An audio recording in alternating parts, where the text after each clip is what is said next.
आज मी साबुदाण्याचे बॉल्स बनवत आहे। नमस्कार, विमलच्या किचनमध्ये तुमचं सर्वांचं खूप खूप स्वागत आहे। 4 तास पहिलं मी साबूत धुवून भिजायला ठेवला होता। थोडंसं पाणीवर ठेवलं होतं आणि 4 तास झालेले आहेत। जिरे, मिरेपूड, नमक, लाल तिखट, कढीपत्ता आणि हिरवी मिरची हे आपण ह्याच्यात मिक्स करून घेऊया। आता हे मी नाश्त्यासाठी बनवत आहे, तुम्ही उपवासासाठी बनवू शकता। आता इथं 2 बटाटे उकडून घेतलेत आणि त्याचा छिलका काढून घेतलाय।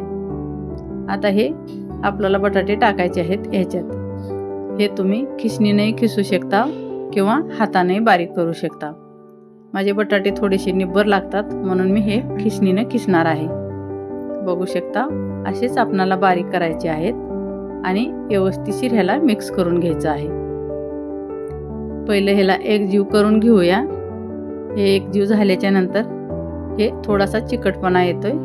त्याच्यानंतर मी इथं आता शेंगदाण्याचं कूट भाजून बारीक करून घेतलेलं आहे, ते टाकत आहे। शेंगदाण्याचं कूट टाकणं तुम्हाला आवडत असलं टाका, नाही टाकलं तर चालतंय। हे महाराष्ट्रामध्ये शेंगदाण्याचं कूट खातात, काही ठिकाणी शेंगदाणे बिलकुल खात नाहीत लोक अशा पदार्थामध्ये। आता हे असेच आपल्याला गोल गोल बॉल्स बनवून घ्यायचे आहेत। पहिलं हाताने दाबून घ्यायचं आणि त्याच्यानंतर ह्याला असं बारीक करायचे, छोटे छोटे बॉल बनवून घ्यायचं आहे। कधी पहिलं हाताने थोडंसं दाबून घेतल्याच्या नंतर बॉल खूप छान बनले जातात। तेल गरम करायला ठेवलेलं आहे आणि एवढे बॉल्स बनवून तयार आहेत। ह्याला तुम्ही पकोडेही म्हणू शकता आणि साबुदाण्याचा नाश्ताही म्हणू शकता। एक एक करून ह्याच्यात टाकून द्यायचं आहे। गॅस मीडियमवर ठेवलेला आहे आणि जास्त फुल गॅस करून आपणाला सुरुवातीला बनवायचं नाही, आतपर्यंत पकलं जाते मीडियम गॅसवर तळल्यावर। 1 मिनिटाच्या नंतरच मी इथं झाऱ्यानं ह्याला हलवत आहे।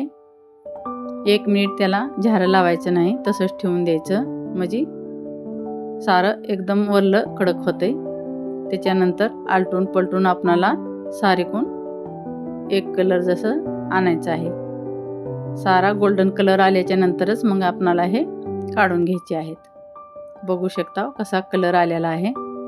सतत हलवत राहिलं तर सारेकून एकसारखा कलर येतोय।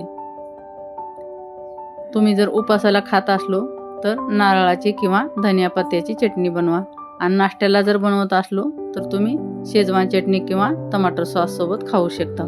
मी इथं टमाटर सॉस घेतलेला आहे आणि आपले बॉल्स बनवून तयार आहेत। व्हिडिओ पसंत आला तर लाईक, शेअर आणि सबस्क्राईब जरूर करा।